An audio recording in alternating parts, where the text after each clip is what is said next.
Howdy folks, welcome back to World of Tanks with the mighty Jingles. I think this may very well be the very first VK3002 DB replay that I have ever uploaded to YouTube. And the reason I went looking for this video was because somebody very recently sent in a fantastic VK3001 replay, which you're going to see at the end of this video. And that prompted me to have a look through my archives because I was positive I had a fantastic VK3001 replay, and it turns out I didn't.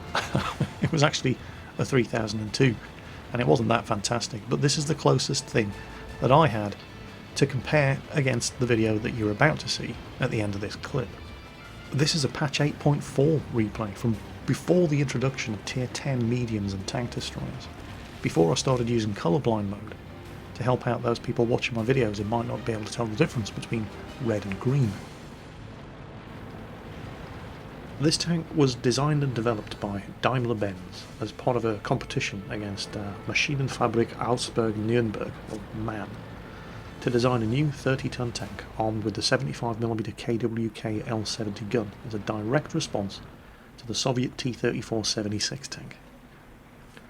Rheinmetall Borsig was in charge of the development of the turret, and in March of 1942, Daimler-Benz was the first to produce their version of this design based on the previously rejected VK3001, which was just a direct copy of the T-34-76. They made two different versions with different suspension, one with a spring suspension, the other with a torsion bar suspension. If you look at the tank, you can see that it is very largely based on the T-34-76. It's more like a modified German version of it. MAN finished their design, which became the Panther. The VK3002 was not accepted. Skoda actually also submitted a design, which, believe it or not, was the T-25, Tier 5 premium German tank here in World of Tanks, rather than a Tier 6 or a Tier 7. Believe it or not, even though we don't have it in World of Tanks, well, we do have the T-25 in World of Tanks, but we don't actually have the gun that the T-25 was developed around. It was actually a 75mm semi-automatic drum-fed auto-loading tank gun. Meanwhile, back to the game for the moment. I've just got to deal with a MAN Panther, Tiger II and the T-32. We've got another VK. That was a ballsy move. I certainly wouldn't have done that. But I'll take advantage of it. Put a shot into the MAN Panther, ram him and finish him off. We've got all the mediums down here. This Tiger II is stock. He only has the long 88 gun. Get around him. T-32, that's my tracks. But they stay on. Finish off the Tiger II. And this guy is screwed. Lovely, lovely, lovely bit of medium tank Wolfpack cooperation there. And he's finished off as well. And on we go, looking for fresh victims. Interestingly, the gun that this tank was supposed to have, at Hitler's insistence, was the comedy L100 75mm gun. That's the exceptionally long-barreled, you know, the 75mm gun that you get on the Panther that's longer than the Panther. However, it just wasn't ready for production, and so the gun that went on to this tank and the Panther was the KWK42 75mm gun, which was a fantastic gun. It actually had better penetration than the L56 88mm gun on the Tiger. Of course, the only problem with the KWK42, and this was a problem with the 76mm gun on the Sherman as well, was that a lot of people forget these guns were primarily not used for killing tanks. The majority of shots fired by tanks were against soft targets, fortifications, anti-tank guns, infantry in the open, vehicles, trucks, things like that. And for those kind of targets you needed high explosive ammunition. Typically Sherman crews, for example, would carry a 50-50 mix of high explosive and armour piercing. And because we're used to seeing these things in World of Tanks, where we're only shooting at other armoured vehicles, we forget that the majority of times these tanks were mostly not shooting at other tanks. You see, that was the trade-off. ironically enough, the better the anti-tank performance of your gun, then usually the worse general purpose all-round high explosive performance of your gun, because a high explosive shell was quite literally just a thin metal casing packed full of high explosive filler. And the greater the velocity of the shell leaving the barrel of the gun, the greater the chance that something nasty was going to happen to that thin casing, and you don't want a high explosive shell detonating in the breech of your gun, so they had to make the casing of the shell thicker, which meant they couldn't fit as much high explosive inside it. So the high explosive performance of these great anti-tank guns was usually not very good. And believe it or not, many Sherman tank crews did not want the increased anti-tank performance of the 76mm gun, because it meant they had to sacrifice the fantastic high explosive performance of the M3 75mm gun, and the anti-tank performance of the 76mm gun that the American crews had just wasn't that much better anyway. The Germans, of course, at least didn't have that problem. The anti-tank performance of this 75mm gun was phenomenally good, and the trade-off of having mediocre high explosive ammunition was something that they were entirely happy to put up with. Unfortunately for the Germans, and fortunately for the rest of us, the rest of the tank wasn't quite as reliable as the gun.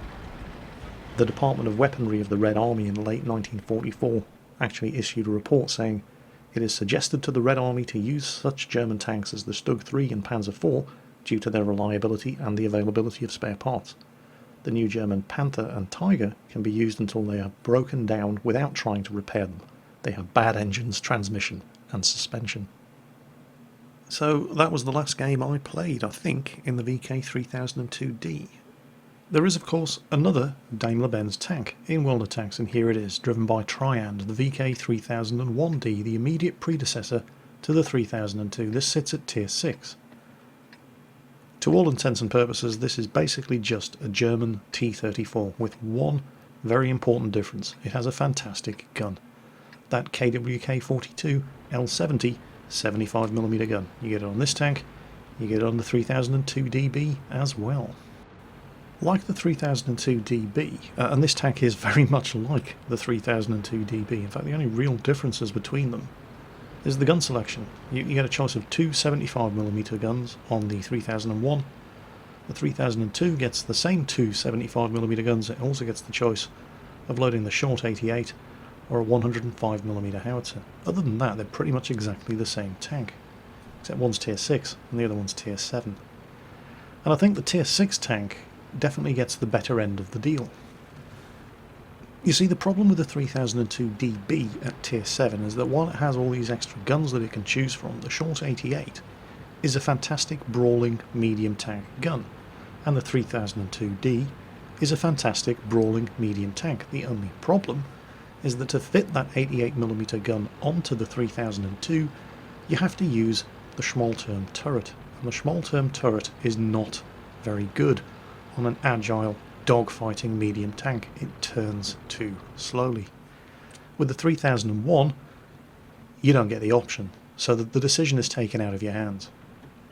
3002 drivers agonise over whether they should be using the Schmalturm or the regular turret, the short 88 or the long 75. They're constantly trying to make their mind up between which combination is best for the tank. With the 3001, no such decision required.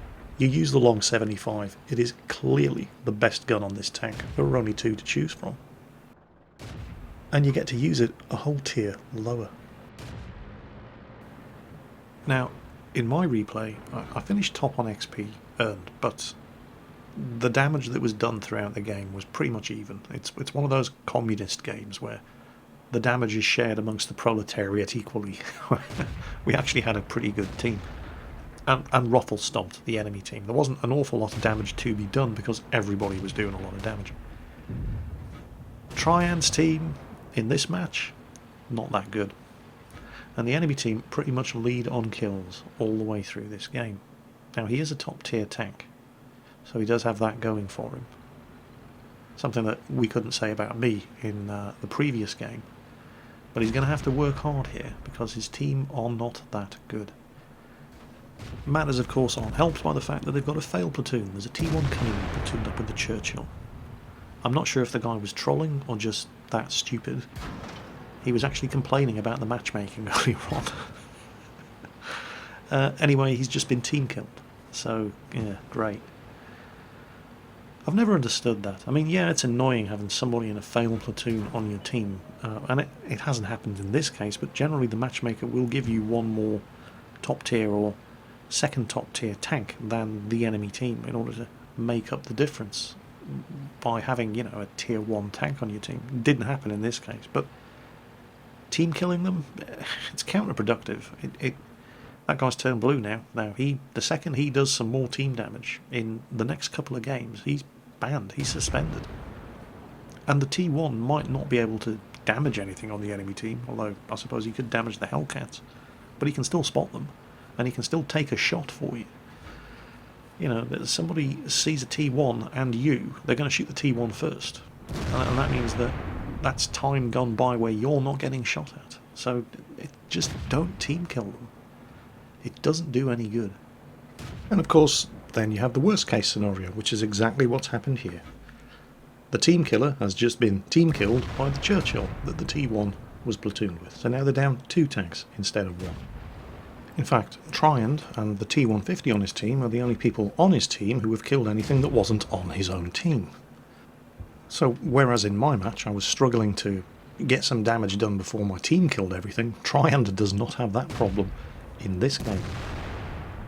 Okay, they found the Sherman Jumbo that put a shot into his tracks earlier, but he is angled very, very well, and that is extreme range. Jumbo's got other problems, of course, and he's backing off and probably dipped down over the other side of the railway tracks. And Tryand's recognised that the usefulness of that position on top of the hill is over. And the DB is a quick machine. It will do 50 kilometers per hour, no problem. Now, the danger here is that the majority of the enemy team are tank destroyers. So there you go. The T-150's just been killed. Over on the 1-2 line, on the north-south road, on the far western side of the map. That road is going to be infested with tank destroyers. There goes the T-49. And he doesn't just go charging off after the T-49. Even though the KV-1 down there, well, he's in trouble, because that T-49 is going to spot him if he hasn't already, and the woods are thick with tank destroyers, and that's why he's not just charging across, particularly because this KV-1 now has him spotted, which means the second he crosses that railway embankment, all the tank destroyers in the road on the western side of the map, in the woods over there, they're going to see him coming. Now watch this shot at the T-49. Watch. He's disappeared. Bang! Got him!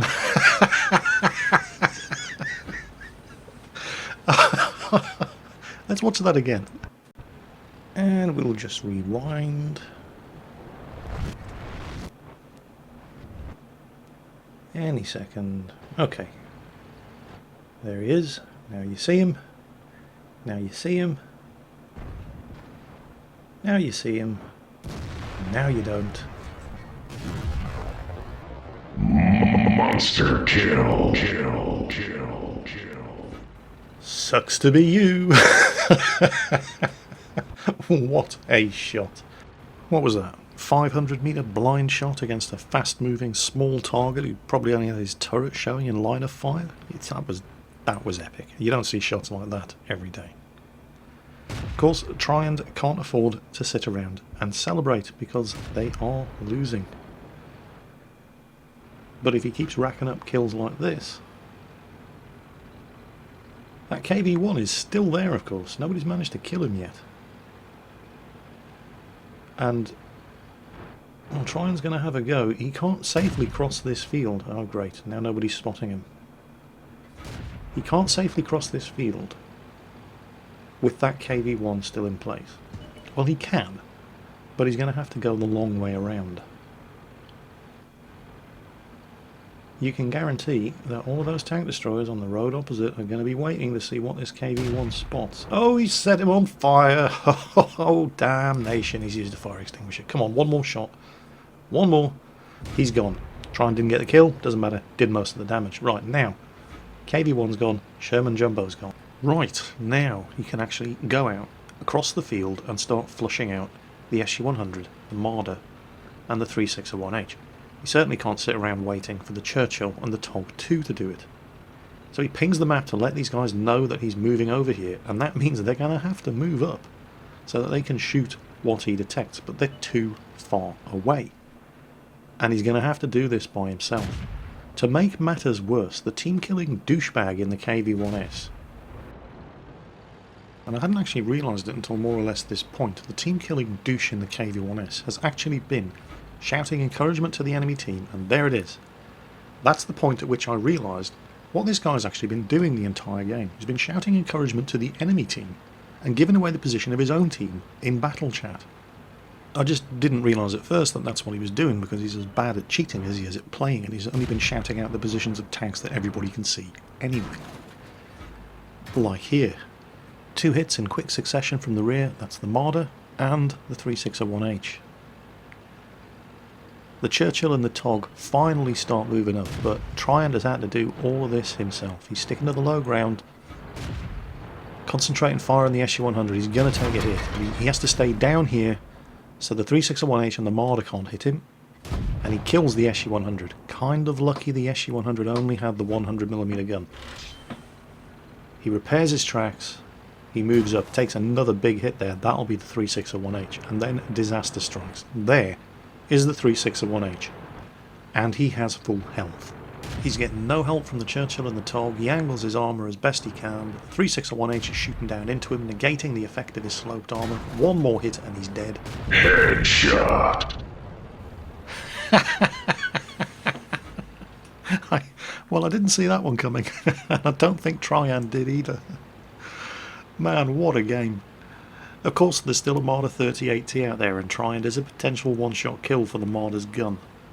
And we have to find the little bugger first. The Churchill is moving up. These guys are capping, which is at the very least going to put pressure on the Marder. There's not a lot of time left. You can see Triand here is like he really wants to survive this match. He's not interested in dying at this stage. And he's cresting this hill, trying to coax the Marder into shooting at him to give his position away. But nothing happened. He moves forward. That Marder's got to do something soon or lose. Bang! There we go, he's killed the TOG. And there he is. Brave little guy. He's only a tier 4 tank destroyer. He's rushing forward, trying to take out the Churchill. Personally, if I was him, I would have shot the Churchill first.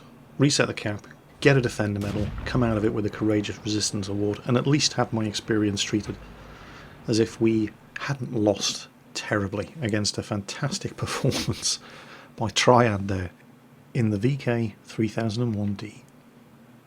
As always, folks, take care on that battlefield, and I'll catch you next time.